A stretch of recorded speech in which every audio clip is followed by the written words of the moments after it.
Very gentle thicket with people singing songs, singing gentle songs. Children are crying, Lord, come by here. Our children are dying, Lord, come by here. And, well, you know, there's not much news on Thanksgiving Day, so we were able to dominate the first 15 minutes of the evening news in Boston and New York that night. It was very effective. All these people who had probably a little too much to drink at their Thanksgiving dinner, we did it in a very gentle way. We said, we don't want to spoil your Thanksgiving. We hope that you'll have a good dinner. But when you sign your check at the end of your dinner today, would you write a second check for people who won't have Thanksgiving today, nor any day this year, because they have nothing to thank God for? And with that money, these schools will stay alive another year. I remember, as the leader of that picket line, I had $40,000 in cash stuffed into my pocket that day.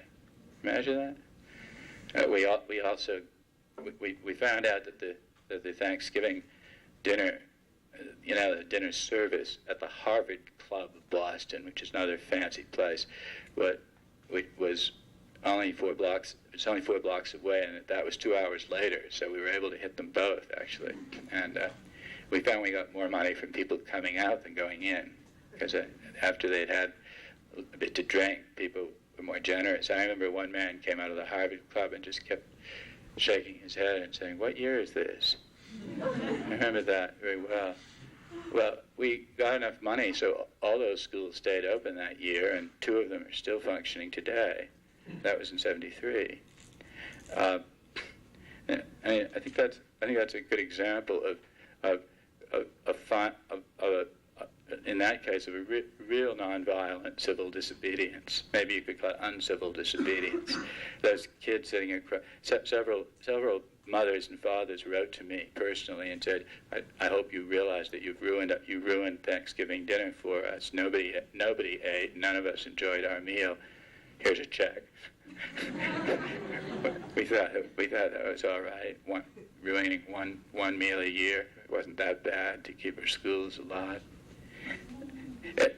The final really wrap up on Boston, just to give you, because I think what we need very badly is to remind each other of times when we win, rather than to repeat all the times that we've lost. Final wrap up in Boston on desegregation. So the Ku Klux Klan moved to town, the American Nazi Party moved to town, semi-terror organization, semi-legal organization called ROAR was formed by Mrs. Hicks, a lot of other bigots and or people with fierce ethnic pride, and they really caused a siege of terror in our city for about a year and a half. Some of you may have seen the TV coverage. Mike Wallace came to Boston and did a very vivid piece for 60 Minutes. But the fact is, we persisted, and we persisted despite the geneticists, experts in genetics. We persisted despite our former liberal civil rights friends who had decided that it was infinitely complex. We persisted despite the betrayal of the church in Boston, where the cardinal had promised that he would not allow the parochial schools to be used as outlets, as escape hatches for white people who wanted to avoid desegregation, and he was betrayed by his own priest in many cases. We persisted despite the threats of terror. I myself earned two bullet shots in my bedroom window that winter. Had a forced holiday in Cuernavaca. I had to get out of town. I figured I might as well go somewhere pleasant. Police car sitting in front of my house for a month. Finally, police captain calling my father and said, "Will you get your crazy son out of town? We can't guarantee his life." But everyone was threatened. All the black leaders, of course, were threatened too. Had to be under protection. we persisted. If they had a march of 2,000, we had a march of 10,000. If they had one of 10,000, we got out 40,000. And a lot of good people rallied to the cause. A lot of people that the youngsters had, the kids then in school, the kids whom it was all about, had never heard of. People like Odetta, and a real strong speaker. I don't agree with his politics. I didn't agree with his politics completely, but turned out to be a powerful speaker. Ralph Abernathy came up to Boston, and Dick Gregory, and all sorts of people, black and white, joined arms in this struggle.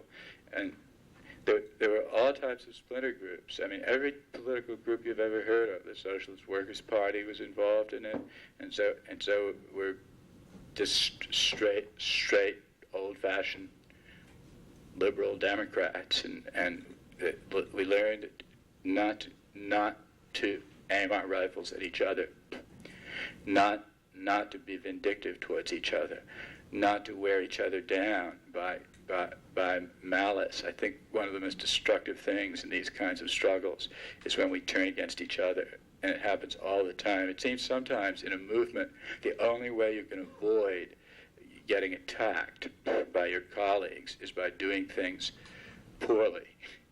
As if you do it really effectively, then you're accused of ego.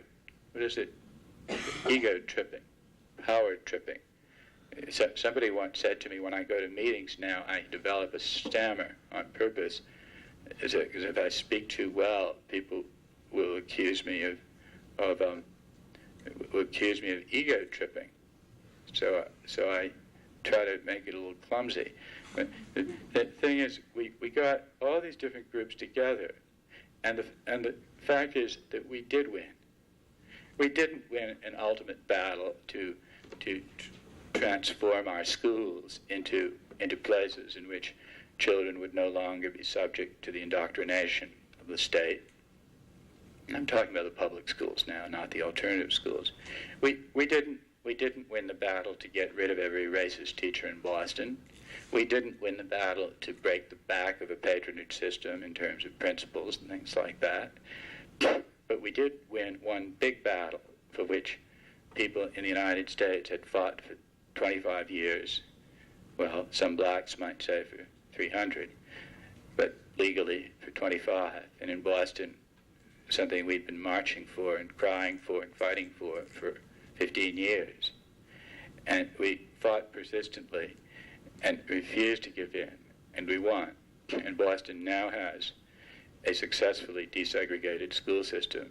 Admittedly, there has been a problem of temporary white flight, diminution of the white student body.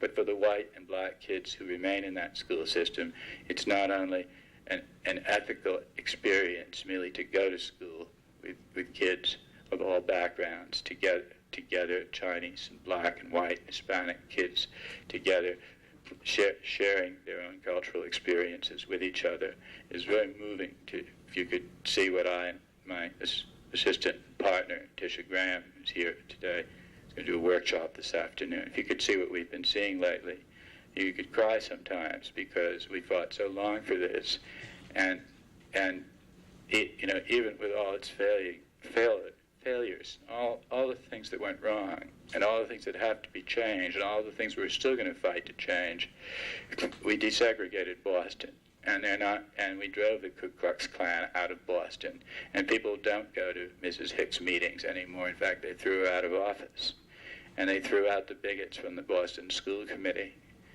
Now we've just got weak liberals, but that's one step. Sufficient unto the day is the evil thereof. The phrase my father always repeats. I kind of like. It was a very hard battle, but we really did win it. And people in other cities say it's impossible to deal with this problem. We say, well, that's what people said in Boston, but we won. Well, I'm going to wind up. Otherwise, I know Jack will wind me up. The main point for me, after dealing with all the different issues that I've raised, is easily summarized in 2 key points.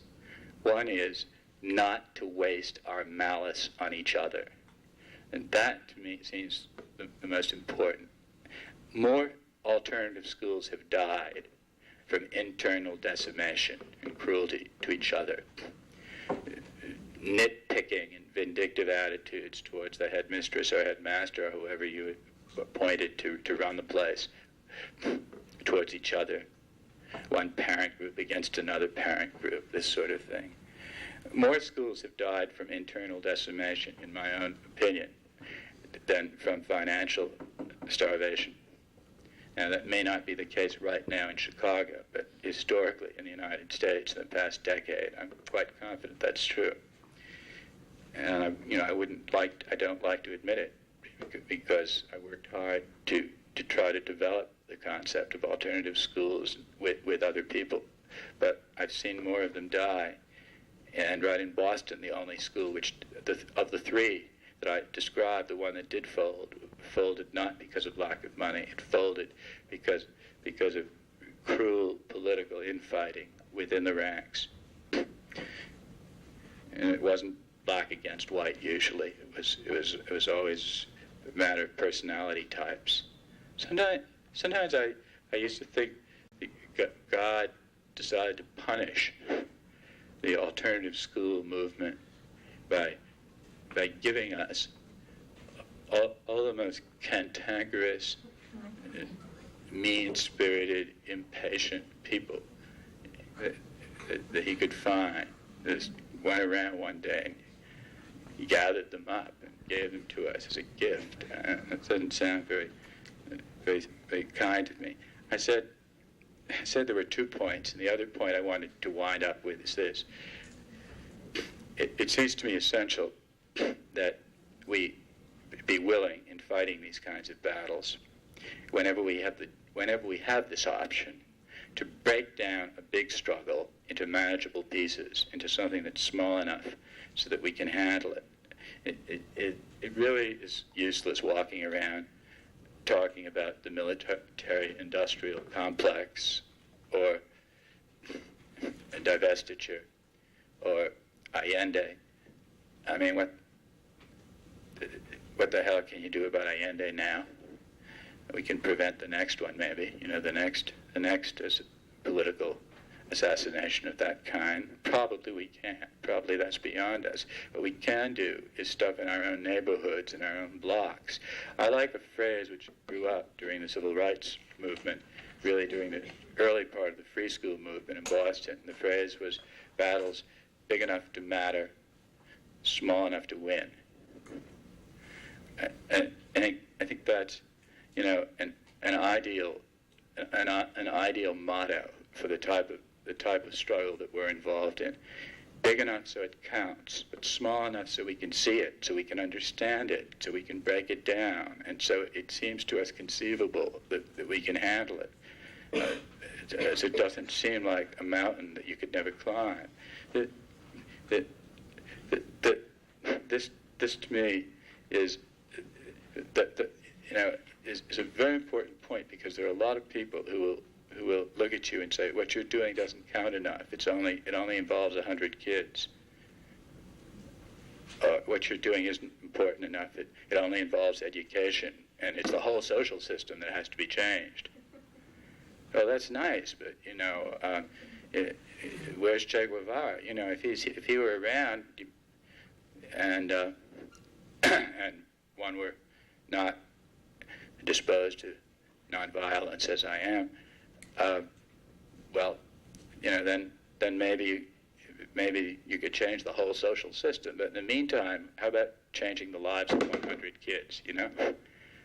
When we started the first alternative school in Boston, which I think was probably about the first in the country, just about the first, I remember a group of guys from Harvard came over to observe us. There were 100 people at the meeting. There were 100 people and 10 Harvard professors. And they sat in the back row, or graduate students or something. And I remember they all sat in the back row leaning way back in their chairs. And every time we made a suggestion, they'd sort of laugh and whisper to each other and snicker. So somebody made one of the parents said something wasn't terribly radical. I think we're going to have a library in every classroom instead of a central library. The central library doesn't seem to get used very much. We want a massive paperback library in every classroom. And one of these guys jumped up and he said, good idea you got there. Lots of good ideas. They had this funny attitude. I can't quite explain the sound of the voice, but it was sort of like they were there to help us, presumably, but everything they said discouraged us, So, and his tone was sort of like down to earth. Good idea you got there. But I always thought of them as sort of it was like with the people, but rich. Sort of how it sounded, and he jumps up and he says, "Good idea you got there, but where are you going to find the money to do this?" And I remember one of the parents jumped up and said, "We're going to charge $10 to everyone who comes to our meetings." Right from the back row, we had 500 right there, and then I remember another guy got up, jumped up, the same sort of thing, and said, He said, "You got a good idea here, but you're starting too big. It was only going to be K through 4. It's not very huge. 100 kids, K through 4. He said, start with kindergarten, then add on a grade each year. That makes more sense." Remember, they kept using that phrase. That makes more sense. Start real small. That makes more sense. And I remember one of the parents got up and she said, "But my daughter's in the 4th grade. That makes more sense." And well, that's the type of that. It seems to me that's the type of thing we have to fight. Discouragement of all kinds, but finding a middle ground between battles, as I say, that are so large that you can't see them, so small that they don't count. Battles big enough to matter, small enough to count. One battle, which to me fits right into this category, is the literacy struggle that's going on now. I'm not going to wander off into that because that could take up another hour. That's the talk I was going to give, actually, and decided not to when I realized that that's not the specific issue of this conference. I don't like to give a set, pat speech. So, but it's a good example of something. There are 23 million illiterate adults in the United States today. Obviously, all of them are. If all 23 million were literate, could learn, possess the power of the word, to use Paulo Freire's phrase, obviously all of them wouldn't get jobs because of the way our economic system works. But some of them would. And those who didn't would at least know how to spell their picket signs correctly. And would be, and those who didn't also, since they would be expecting jobs, would constitute social dynamite in this society.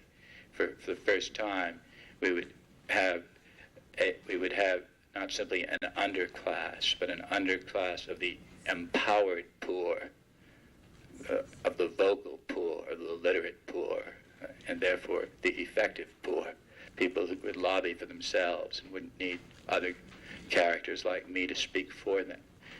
23 million. It's 20% of the adult population in America, according to one source, the New York Times. That must be true. If you break it down by ethnic categories, 44% of adult blacks in the United States are functional illiterate, in the sense of not being able to read a danger sign, a complicated danger sign in a factory or any place of work, contents on a medicine bottle for a child, for yourself, unable to read a relatively sophisticated want ad or to fill out a relatively sophisticated job application. And then And these are people who have been cheated of the right to read, the power to read and write, by the inferior education they received, or in the case of migrant laborers, the education they never received in school.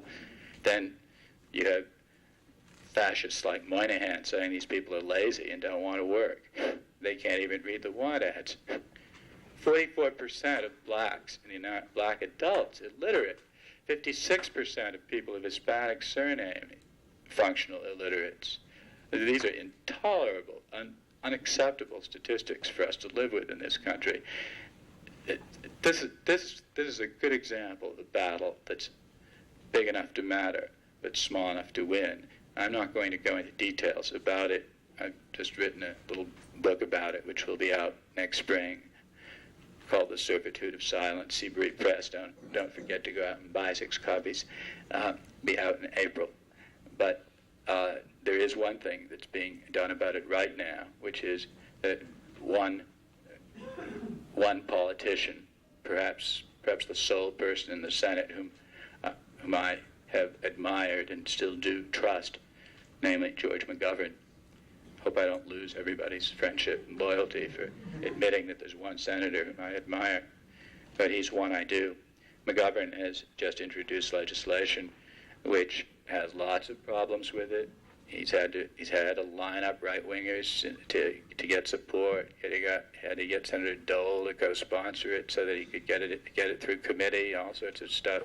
But what it will do for the first time is open up a massive national debate on what's going on and why 23 million people are being left on a slag heap of illiteracy. If you wanted to do one thing that counted to start with, you could lobby hard to support that, and then make sure that once it gets passed, if you want to know what it is, it's Senate Resolution number 70. It's on the floor of the Senate right now, only it's being blocked and held out of committee by even with Dole's co-sponsorship. If we wanted to do something effective, it seems to me this is a good example of it's the type of legislation which ought to lead to a lot of public debate, a lot of money, and if we fight like hell, it will also lead to the type of activist and politicizing literacy which is the only kind.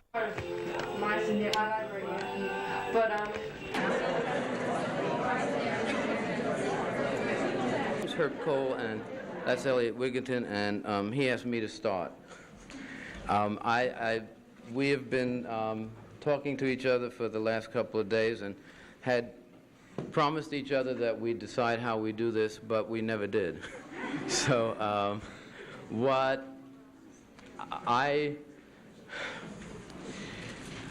I've been here for about 4 days and have heard a lot of words, and my head is just filled with all kinds of things. So I don't know how you feel, but what I thought I'd do is try to describe something of the work that I'm doing right now. And from there, maybe either Wig can ask some questions or people might ask some questions, and issues will come out. I think that some of the other things that have been said, I don't particularly want to repeat, and I'm saving my stuff on reading for this afternoon, unless people would like to hear about some of that right now. I work with a group called the Center for Open Learning and Teaching, and I'll tell you why we started. About 10 years ago,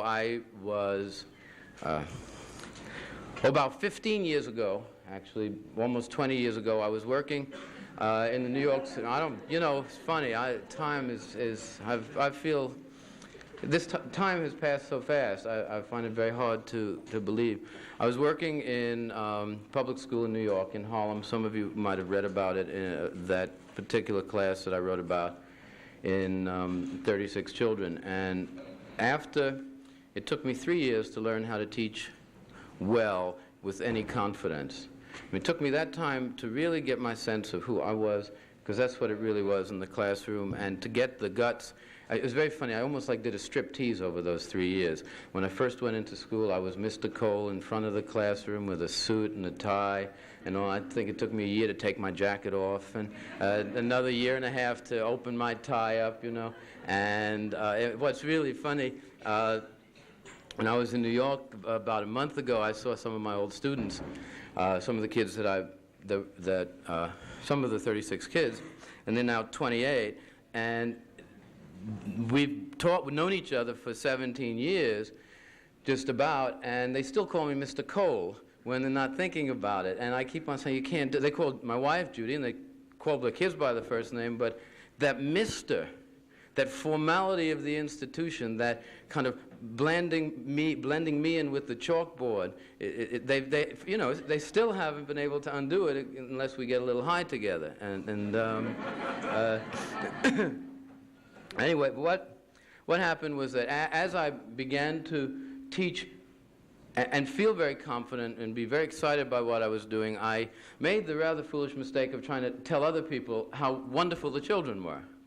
These other people being many of my colleagues and my principal. And one thing I just have to tell you, and I think the message of this whole conference, I've heard so much negative stuff here in Chicago about why people can't do this and can't do that. If you're going to try something alternative, expect trouble, period. And then don't complain. I mean, it's a waste of energy. It really is a waste of energy. Anyway, but I didn't know that then. And so I started telling people about that. I said, why don't you do it too, you know? Your kids can write, and I know so-and-so who really knows how to read if only you try something else. And essentially I was called aside and said, look, you're causing us some trouble. See, it would be very embarrassing if all of these children did well in your class, and then all of these other kids who obviously are more disadvantaged than your kids, because you must have a special group. You must have lucked out this time. After the third year, they couldn't say that anymore. What I'm saying is that you get into trouble for teaching well in many places.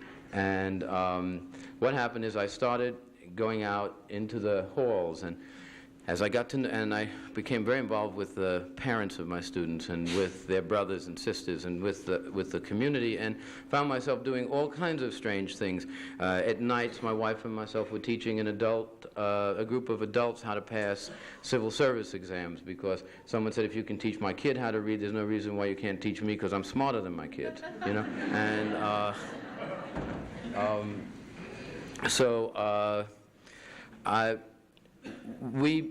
as I started looking around, I found myself faced with a number of very serious moral dilemmas. There are a lot of teachers in our school that brutalized children. And as I went out one day in the hall, one of the kids came up to me and said, hey, Mr. Kohl, so-and-so's beating up Anthony. Would you stop him? So-and-so was the teacher down the hall, who was, in fact, beating up Anthony. And I was in a very complicated situation, because morally I should stop that person right there, but I was going to lose my job if I did. Period. I mean, in schools, I could have told the teacher after the kid was taken to the hospital in the lunchroom when there were no kids around, that was rather unfortunate thing that you did. That would have been ethical, that is to say, professional. But to go in the halls with all the other kids around and intervene would have been unprofessional behavior. And moral behavior is not what you get rewards for. You get rewards for professional behavior. And I think it's very important to know, as you step out into the world and start doing real things, that you encounter dangers whether you like it or not. I didn't want to do that. Once I didn't intervene. The first time I didn't, and I couldn't sleep. And I really realized that if I tolerated that kind of thing, in 3 years I would be like the rest of the teachers, or I'd quit teaching and get a PhD and become a psychologist, and then have the teachers on my couch who beat the kids up, you know. And or their children. So I did intervene, and what I had predicted would happen, of course, happened. However, before it happened, I decided that if this was going to go on, then we have to start organizing in the community to take over the schools. I didn't decide this alone. I mean, it was a number of parents, and I mean, the sentiment was in the community. And the sentiment was in the air that the schools are not going to be fixed up if we leave them in the hands of the same people, no matter how much money they have, and no matter how many new boxes they buy from some conglomerate somewhere. And so I went and started organizing. This is all to get you to Berkeley. I'm not going to give you that whole history, but as I was involved in certain struggles within the community, I set up a school. And the school happened in a very funny way. A bunch of kids who were running around on the streets asked me if I would teach them how to read, since I had a reputation for being a good reading teacher. I mean, that's one thing I know how to do. And I have a very personal self-interest in teaching people how to read. You see, I'm a writer. And if people can't read, then I can't sell my books. And in fact, I have this kind of fantasy of myself. When all the schools burn down, I'm going to pack a little knapsack or a little, suitcase and walk around in the parks and put a sign up, reading lessons, 25 cents. Don't laugh, you can do it. Very good. If you get fired, try it.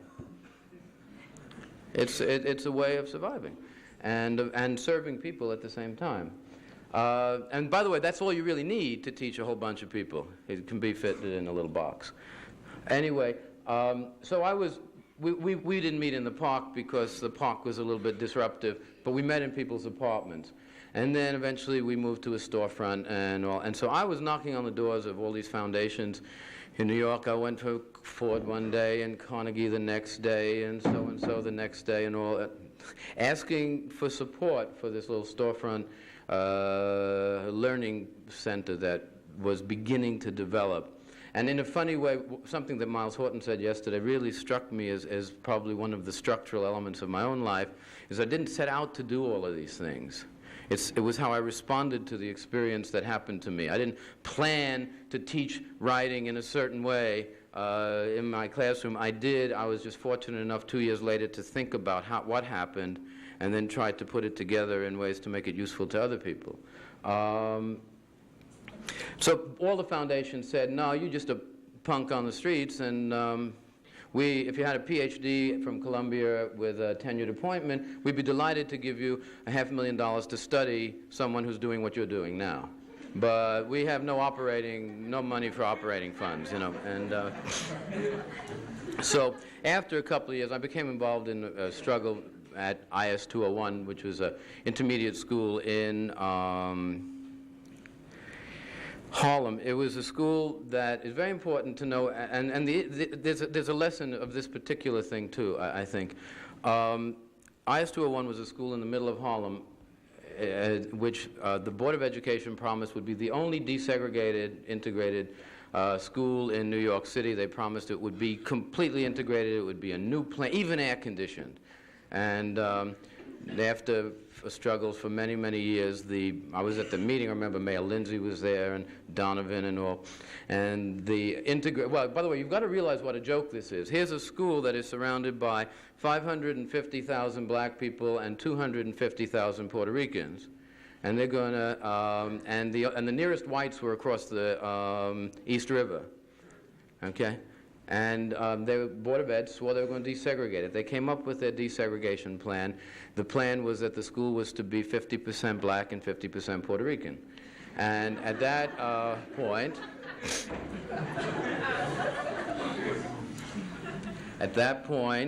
parents said, we don't need you anymore.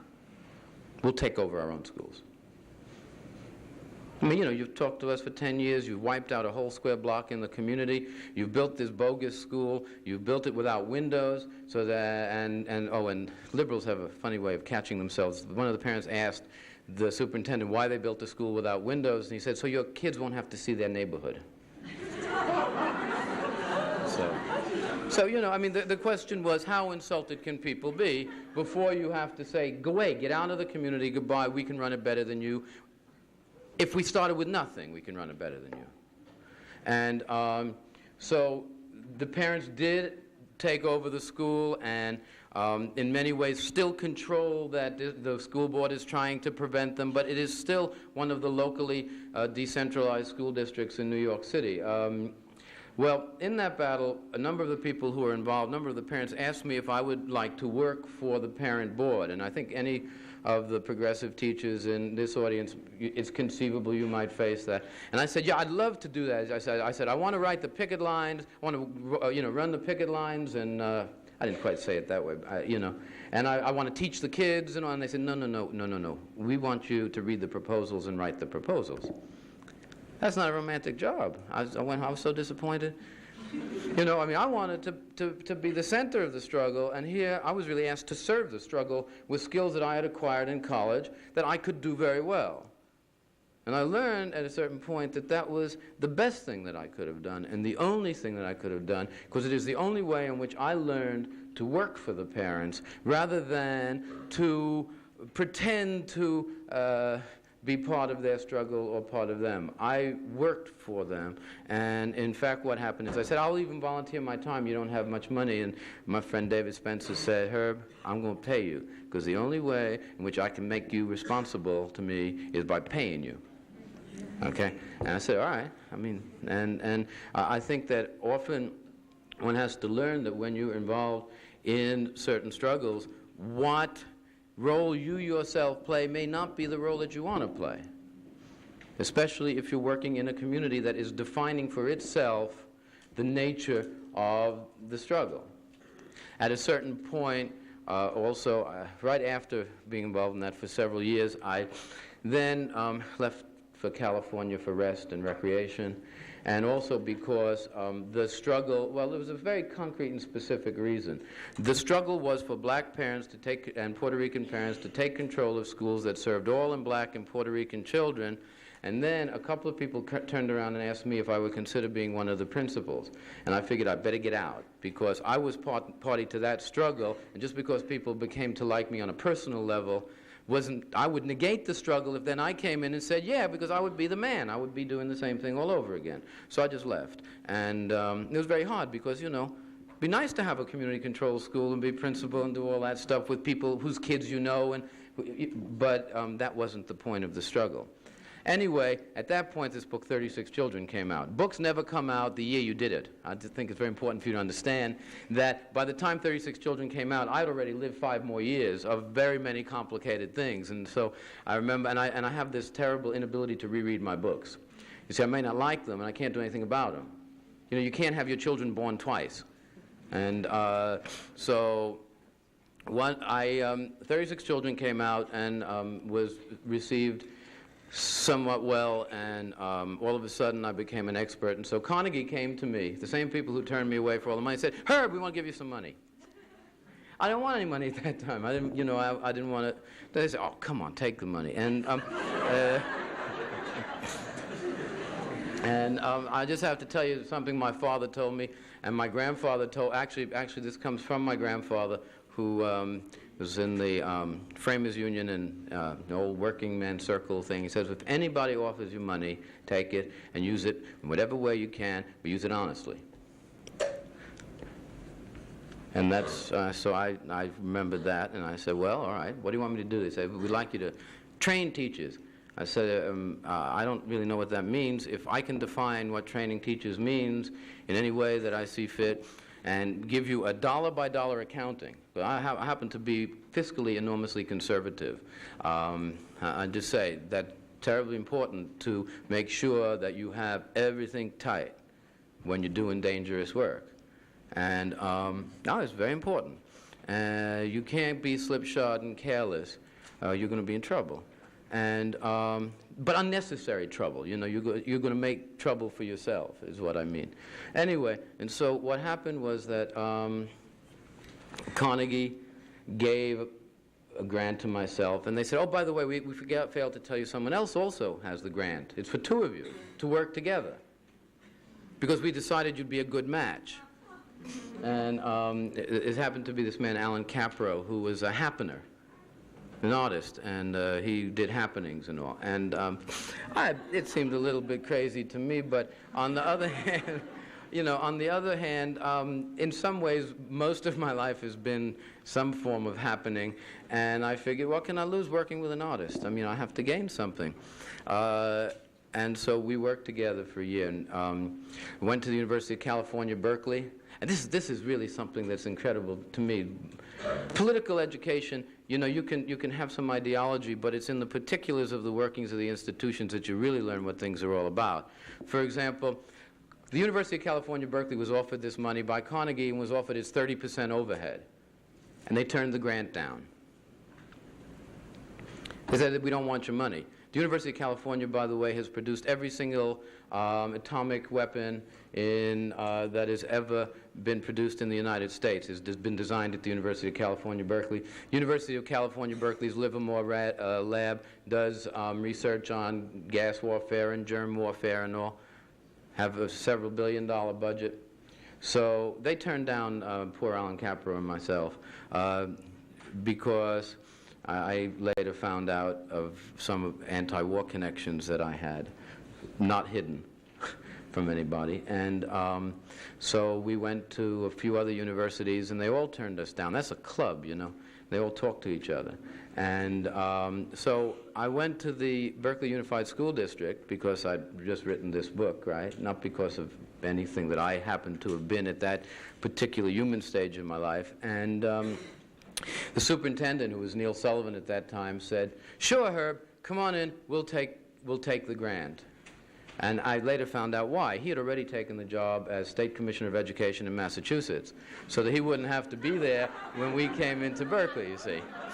So, he said, fine, be interested. It was his gift to the Berkeley Unified School District. And this is all to explain to you why our center exists.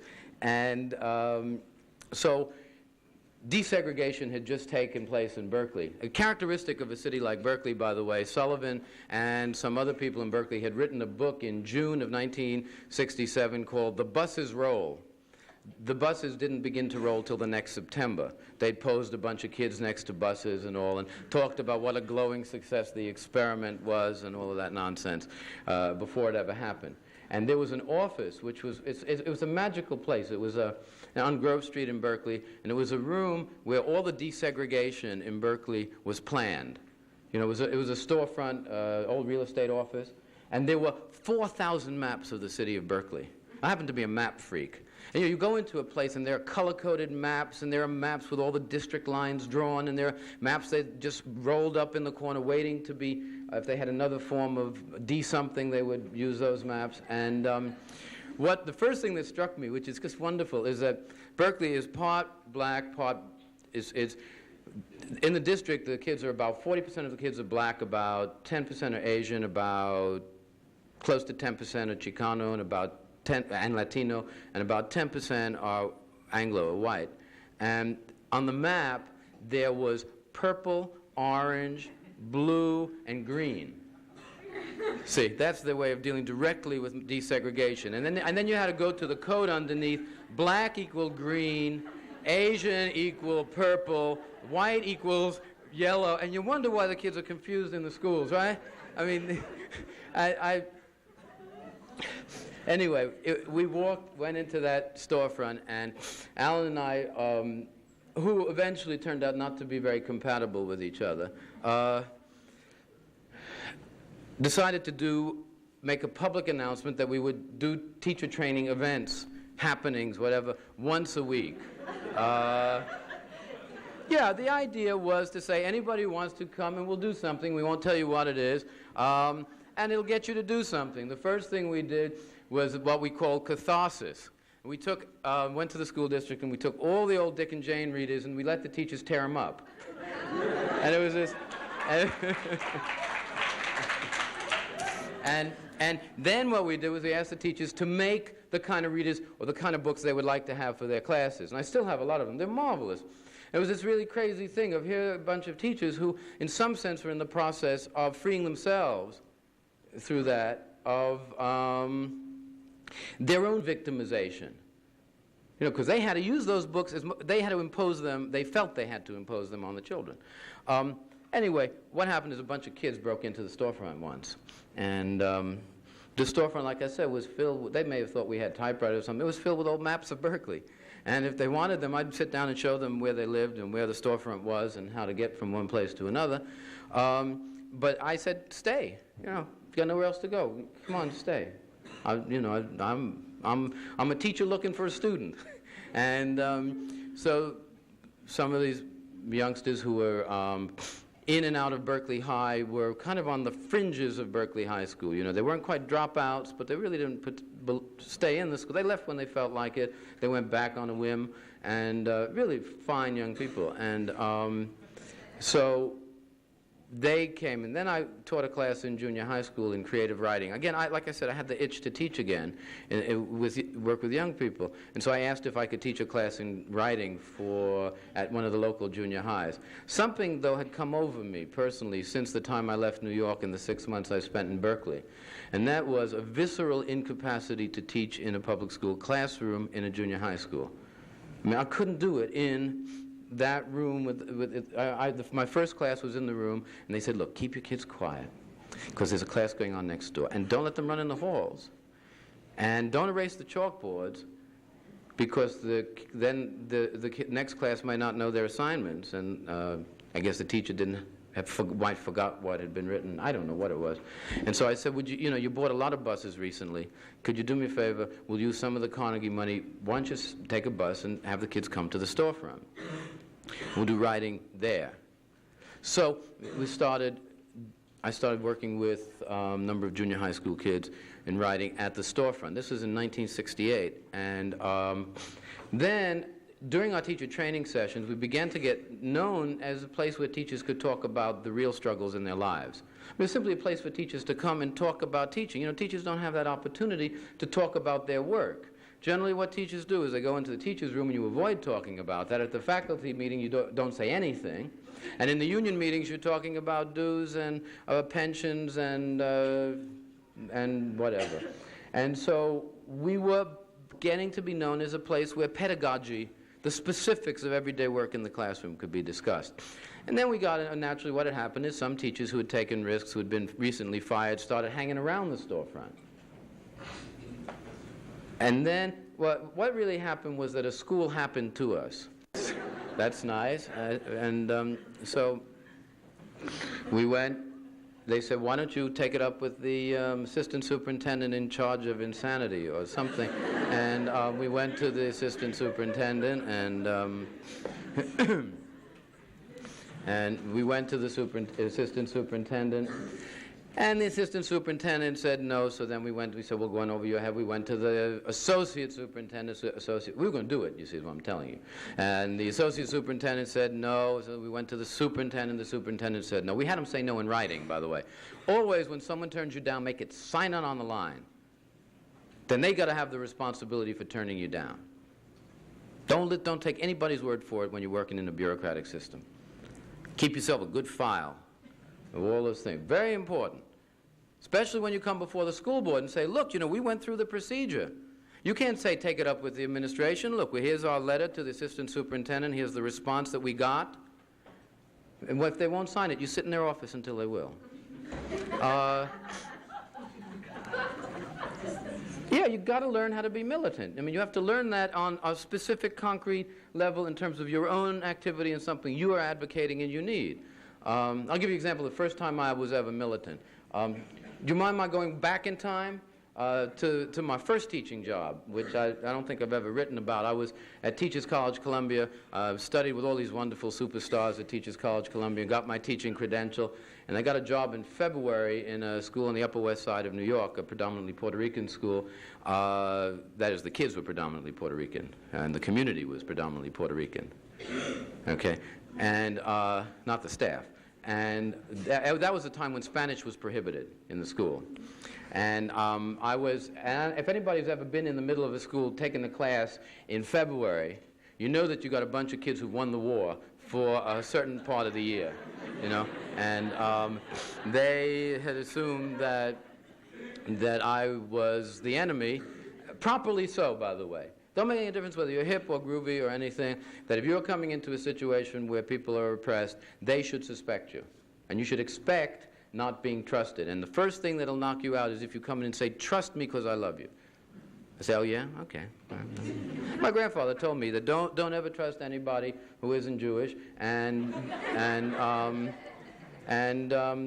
don't trust them either. I mean, you know, it's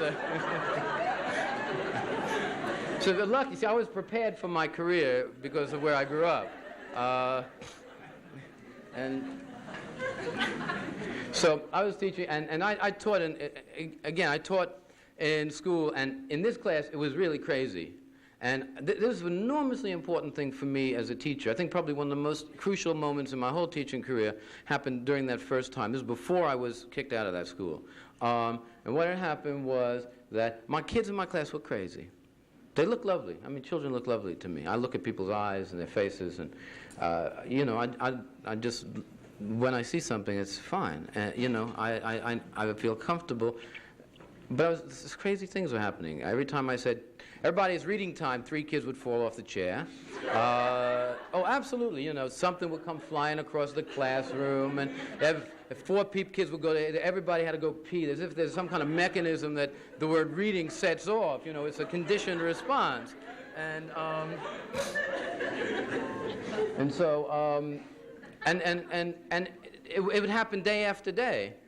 And I would try to combat it, and I'd end up screaming, and I'd have the kids copy off the chalkboard, and did everything my teachers did to me when I was in public school, and none of it worked. But by the way, if you notice, I didn't say I did what I learned in Teachers College, Columbia, because it took me 4 minutes to know that I didn't learn anything there that was functional. You know? Anyway, I took to doing a crazy thing. I had to stay late and I had to come early because someone had to clean that room up, you know? And I was not going to let the kids, it was a matter of pride. They were going to come in every day and the room was going to look good. It was a matter of my pride. They were going to come to a classroom that looked good no matter how we were with each other the day before, because it was a matter of respect and the kind of mutual respect that I was hoping to develop. And as I came early, some of the kids, the chair fallers, and the brick throwers came early, would say, hey, Mr. Kohl, could you read with me for 2 minutes? And I say, all right, it seemed crazy to me. I sat down and read with the kid. I said, oh, you know, here I'm this young 22-year-old, 23-year-old naive teacher, you know, and, wow, we've got a real rapport. 9 o'clock, the bell rings. I say, reading time. I figured, I've got one, off the chair again, right? All the time. I'd stay after school, and the kids would hang around, and they would do all kinds of things. They'd ask me questions, and they'd tell me all kinds of things. And I said to myself, you know, there's something pathological about the school, not the kids. That the source of the pathology lies within this situation. I didn't know what it was. I really was floundering, but I knew where the source was, and I was able to survive that year, and to actually, what I think I did was I won the mornings, you know? I mean, a little bit at a time, things began to be good, and then the afternoons we cleared the tables, and we took out the record player, and the kids brought in their records, and they danced and sung and painted, and I was nervous because I didn't think that was real learning. I look back on it now, of course, and it was a wonderful time, but I was always worried about the assistant principal coming in the door and losing my job and all. Anyway, that's the point that I want. Oh no, I was talking about my first occasion of militancy. So, that's right. So, what had happened, my grandfather always told me something.